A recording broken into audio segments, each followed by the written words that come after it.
Good evening, study partners. In tonight's lesson, we're going to be learning chapter 4 in Mishnah Sukkah. Tonight's lesson is dedicated in loving memory of my dear mother, Rivka Bas Harab Reb Shloimeh. Mitzvahs Lulav Ketzad. So the Mishnah here, sorry, I jumped ahead there. That's Mishnah 4. Lulav v'arava shisha v'shiva. The chapter begins by telling us the following. The mitzvah of lulav, as well as the mitzvah of havravos, that's the willow branches, and we're soon going to learn that the way it was practiced in the Beis HaMikdash is not the way we have it today. And we'll talk about that soon.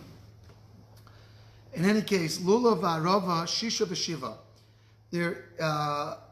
It's possible that the mitzvah will be performed for 6 days in a sukkah cycle, in a year, or it's possible that it will be 7 days. And we're going to soon explain when it's 6 and when it's 7.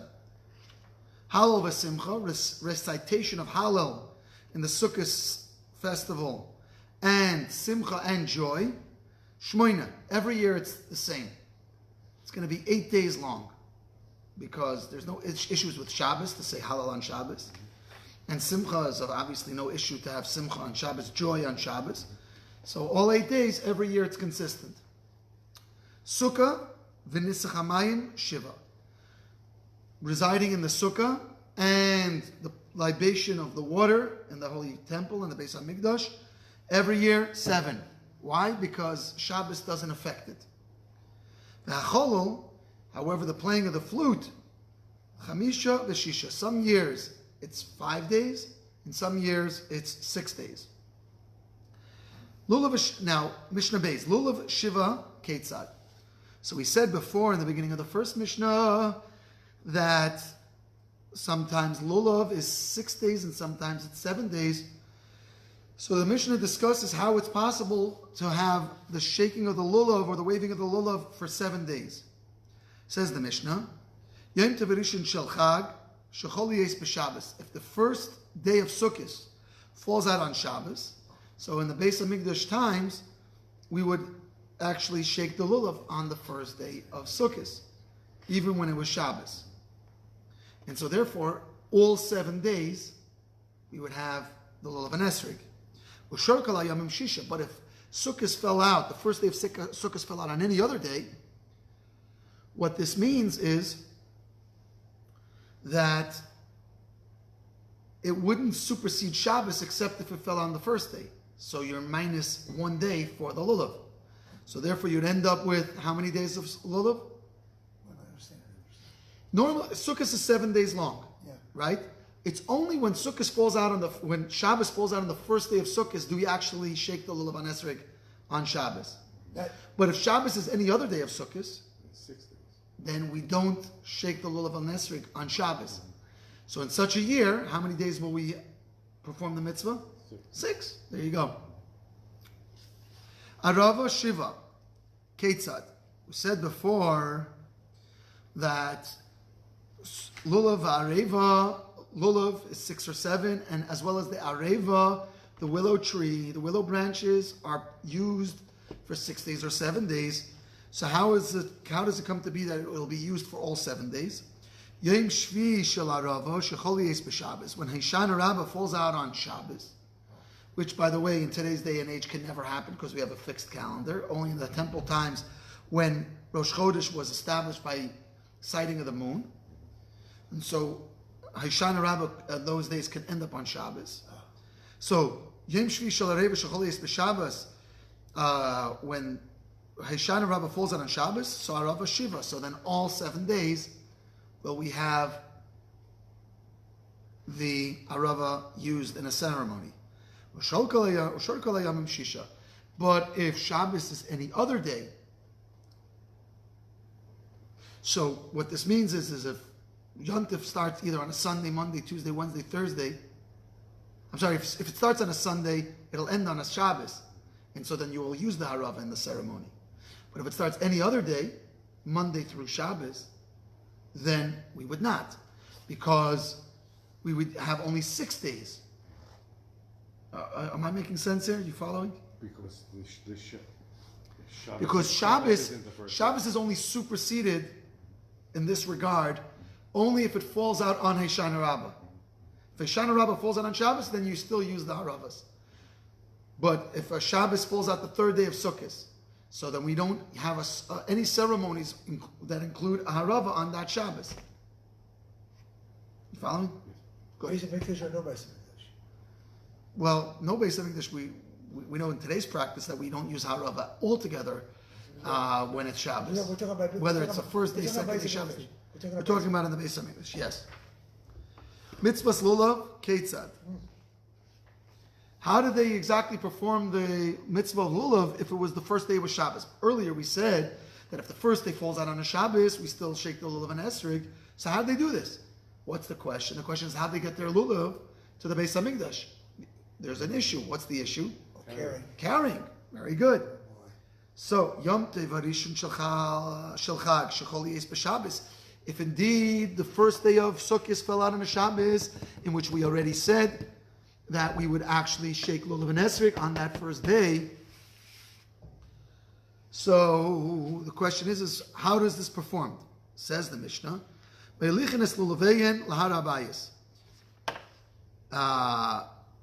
what would be is on Friday everybody would bring their lulav and their esrog to the Temple Mount. And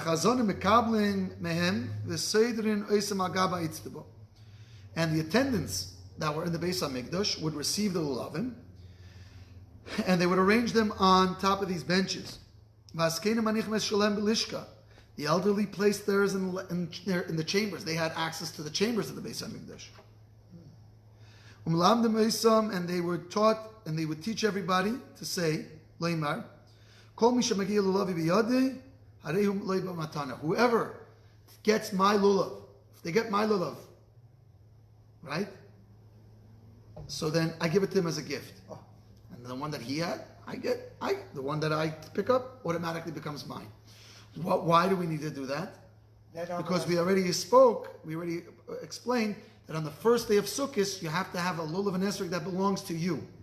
It cannot belong to somebody else. And so in order to figure this out, so they couldn't carry it they couldn't carry it. And to start making a labeling system, I think would have been too complicated to go find your lulav. So it's that almanas lahachzir. Not almanas lahachzir. They give it to a matana. Everybody, whichever one you pick up, it's yours. Lemachar, the next day. So this was done on Erev Shabbos. Lemachar, on Shabbos, which was the first day of Sukkot. Mashkimim uvoyim. They would get up early and they would come to the Beis Hamikdash. V'chazonim zurkin eisim lefnei v'hem chatvin. The attendants would throw all the lulavs in front of them, and they would start grabbing.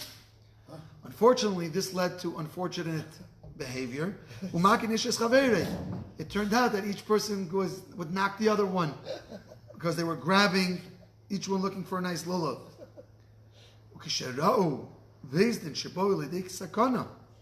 When the Bezdin, when the courts realized that this is bringing them to sakana, to a dangerous situation where you have lulavs flying, they said, all right, before you come to the Beis Hamikdash, everybody in your home, keep your lulav at home, wave the lulav and esrog, and do the mitzvah at home, and then come to the Beis Hamikdash afterwards, because this was just too dangerous. Everybody grabbing and the scene that it caused. Mishnah Hey, mitzvah rova ketzad. Now, how was the mitzvah of the willow performed? We know how it's performed today, right? So during Sukkot, we place it together with the lulav and esrog, and then on Hoshana Rabbah, we bang it on the ground. So exactly what was the process in the Beis Hamikdash? There was a place at the bottom of Yerushalayim, and it was called Moitza. Yodin Lasham, they would descend there, and they would gather from there these large, long willow branches. And they would bring them and they would stand them up against the sides of the Mizbeach. And they were so high that the tops would hover over onto the Mizbeach. Toku ve'iriu v'saku, they would perform a tekiah. That's pretty good. And a teruah. And a tekiah again, long sound. And this was the service. Every day during Sukkot, except for Hoshana Rabbah, as we're going to explain, they would circle the Mizbeach once. Who would circle? The Kohanim, obviously, because Israelite or a Levite were not allowed in that area of the Beis HaMikdash. They would circle the altar, and they would say, Ona Hashem Ishiana, Ona Hashem Atzlichana, please Hashem, bring salvation now. Please Hashem, bring success now. This is a verse in Tehillim. Rabbi Yehuda says, Ani v'hoi Hoshiana. They would say, Ani v'hoi Hoshiana. This is a bit Kabbalistic here. There are different names of Hashem. These are an alternate way of calling Hashem. And they both... The willow is not the lulav. The willow is... Both of these... What? I'm sorry? The lulav is not the willow. Right? No, not the lulav. The arava is the willow. The rubber is Yeah. the rubber is the willow. V'oiseh hayayim, makivin ha-mizbeach sheva pamim. But on the special day, which day? Hoshana Rabbah. Instead of going around once, they would go around 7 times, just like today. Shas pitiroson mahim oimrim, when they would leave. The Kohanim. What? Those were only the Kohanim, yes. Shas pitiroson mahim oimrim, when they would leave from this procedure, what would they say? Yefilach mizbeach, yefila mizbeach. Beauty is yours, mizbeach. Beauty is yours, mizbeach. Rabbi Eliezer had a different version. He said, Lekov eloch mizbeach, to Hashem and to you, mizbeach. To Hashem and to you, mizbeach.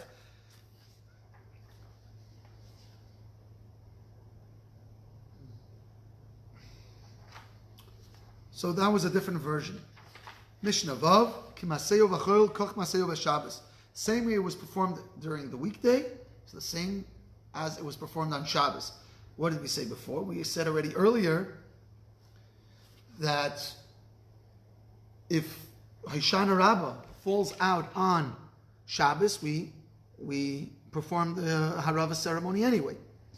So in the Beis HaMikdash, this was done exactly the same on Shabbos as any other day, when it turned out to be Hoshana Rabbah, the 7th day.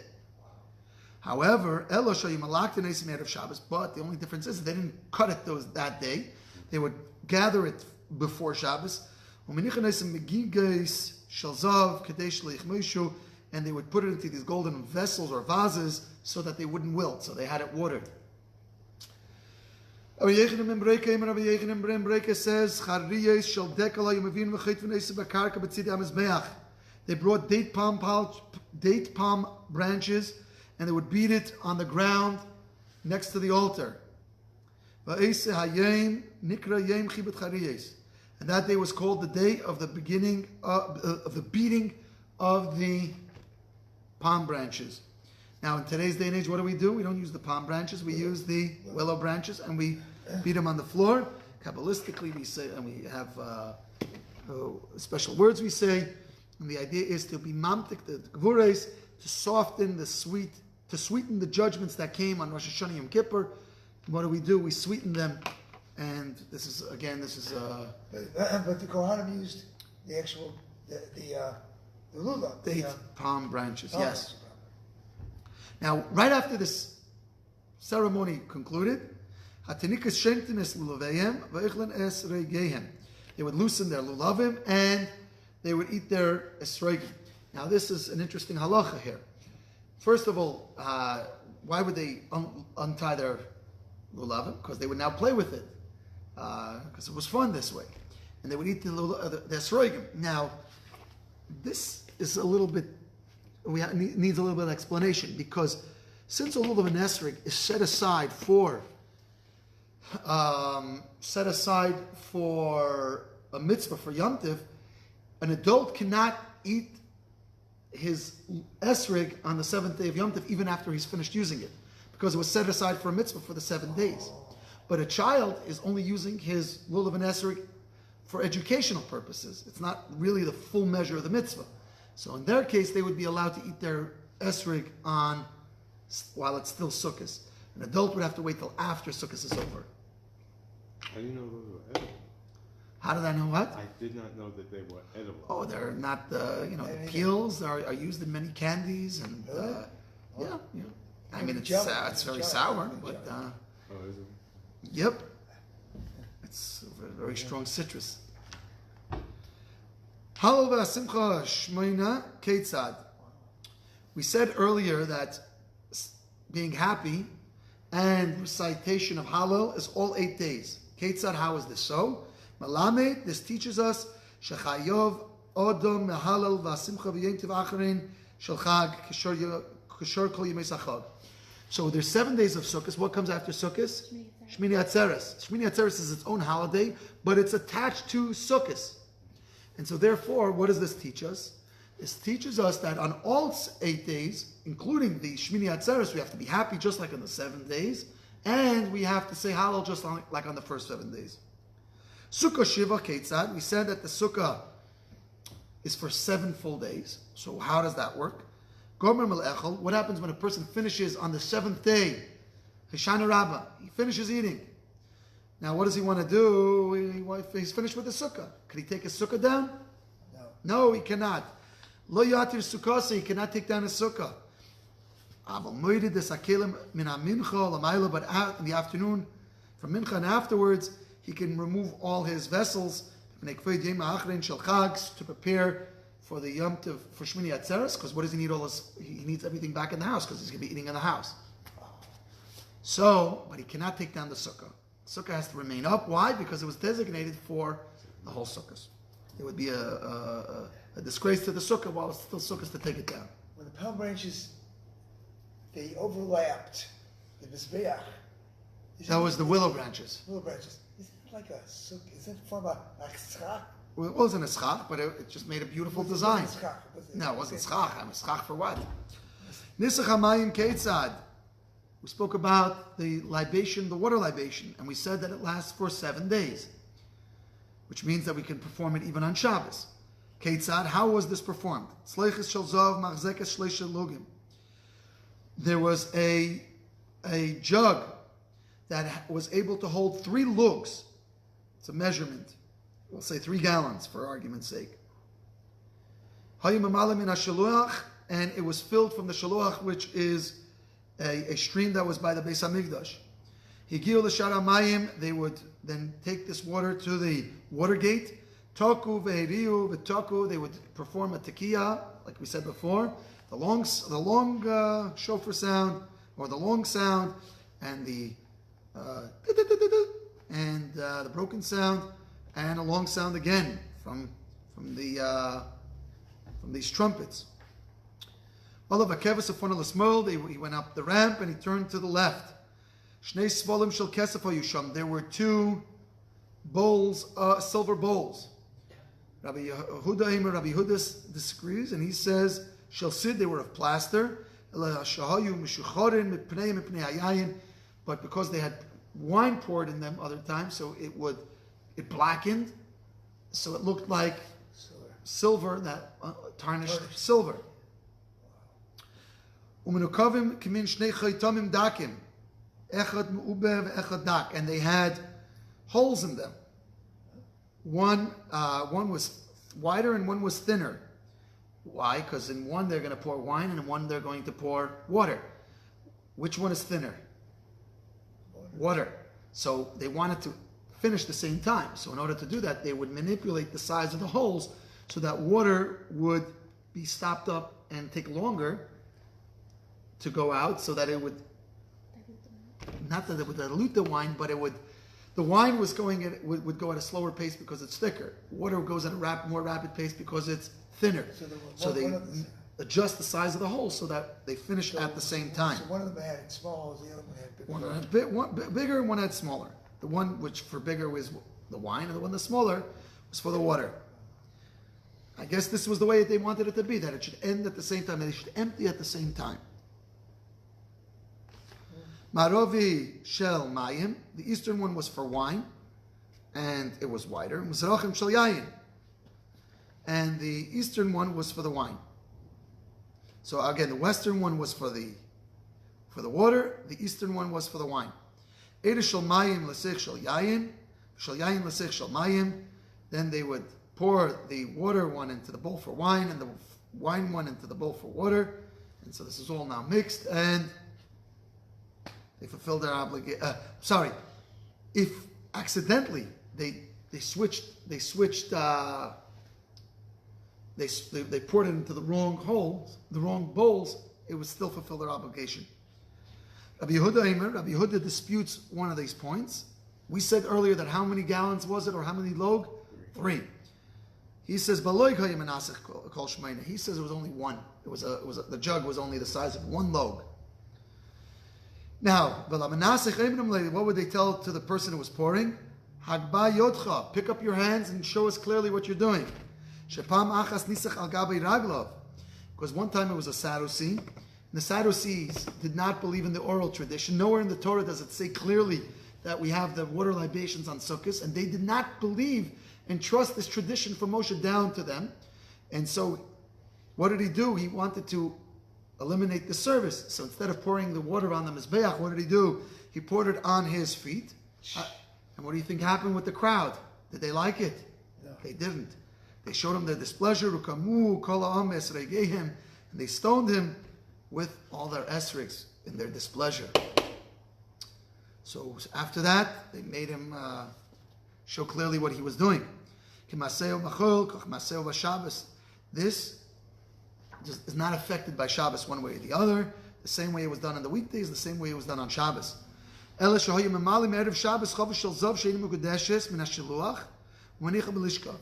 only issue that we have here is that water that is